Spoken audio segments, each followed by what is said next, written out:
So in this class, we will discuss about the various operating modes of the DC motor drive. Okay, we know that in the variable speed applications, a DC motor may be operating in one or many modes. Like a motor can be operating in motoring mode or braking mode. In motoring mode, generally the power is flowing from the source to the motor side, and in case of braking mode, the power will flow in the reverse direction, or the torque will act in the reverse direction. Okay. So here actually mainly we are focusing on the braking. Okay. So generally there are two types of braking. One is mechanical braking or the friction braking, and another is called electrical braking. Okay.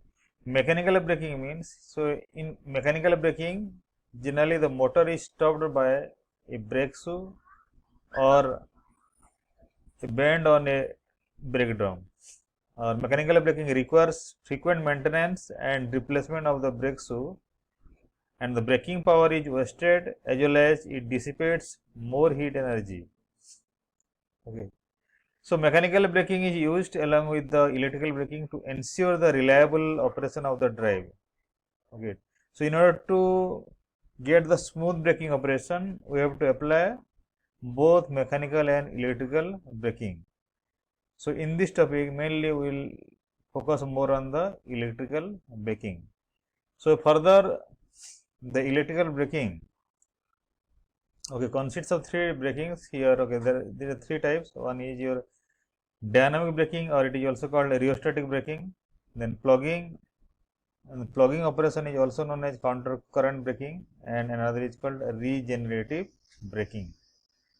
Okay. So in electrical braking, you will get the, okay, it is electrical braking is a process of braking motors rapidly and the smoothly by use of electric power. Okay. So the smooth braking operation can be achieved by using both mechanical as well as electrical braking. Okay. So we will discuss one by one the types of braking. Okay, first we will discuss the basics, then after that we will go, then how you are going to achieve all the brakings using the power relating switches we will discuss in details. Okay.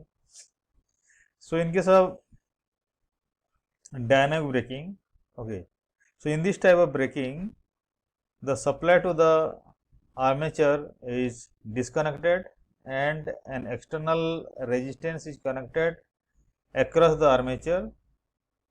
The field current is held constant. The generated voltage in the armature circulates the current through the external resistance.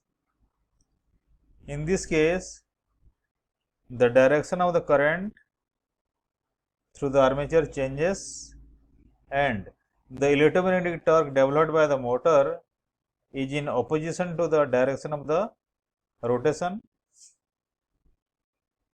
So operation is in the second quadrant. Thus, the kinetic energy of the moving system is converted into electrical energy and dissipated in the resistance of the armature, and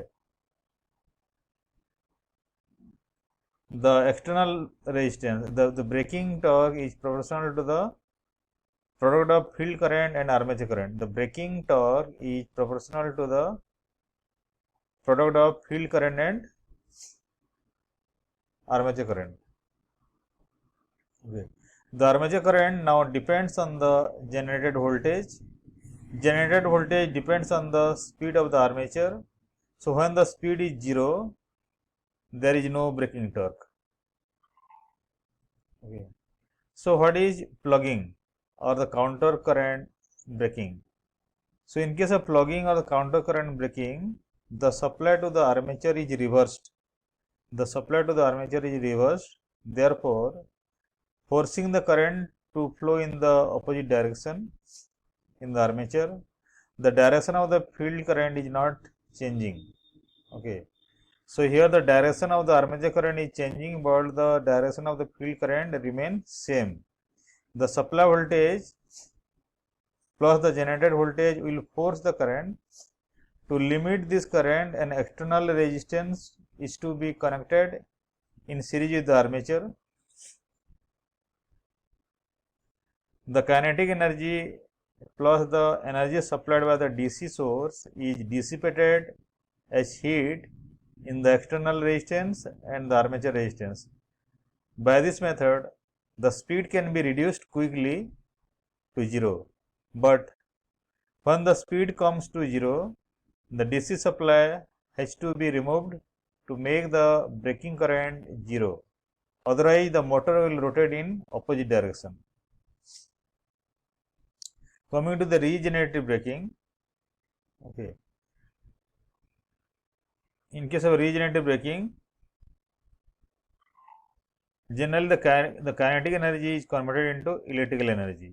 First we will see, okay, in dynamic braking or the plugging, the kinetic energy is converted into electrical energy and wasted as heat in the resistance. But in regenerative braking, the kinetic energy is converted into electrical energy and fed back into the electrical system for use by the other devices connected to the system. Regenerative braking is possible only if the generated voltage in the DC machines driving the load is greater than the supply voltage, so that the direction of the current in armature is reversed, generating a braking torque. The generated voltage will be made higher than the supply voltage by either increased speed or by increasing the field flux or by reducing the supply voltage as in the control rectifier. The methods of applying all the above types of braking to the DC motor using power ratings we will discuss in details in the forthcoming classes.